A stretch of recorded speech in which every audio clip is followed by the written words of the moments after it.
We described the Hep C life cycle and the mechanism of action of direct acting agents, and we looked at recommendations from AASLD IDSA guidelines for first-line therapy.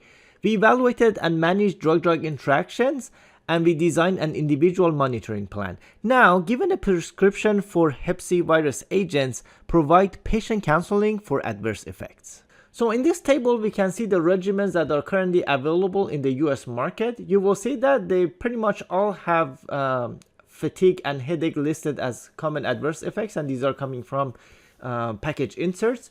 And fatigue and headache is most likely due to Hep C infection itself. With second generation protease inhibitors and NS5A inhibitors, they're generally well tolerated.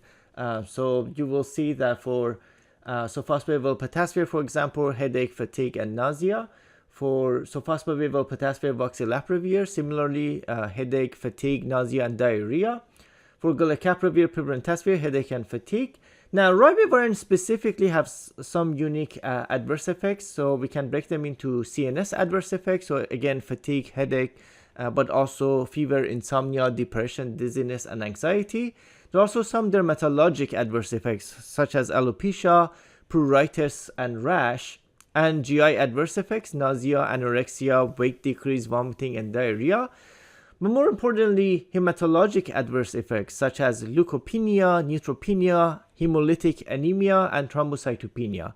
And this can be pretty severe, especially if you use this in patients with advanced cirrhosis. So decompensated cirrhosis patients typically tend to have low platelets. They may have bleeding issues, GI bleeding.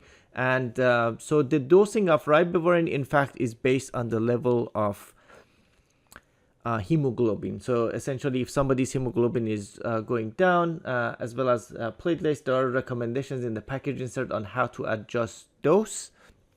And at some point, it becomes contraindicated.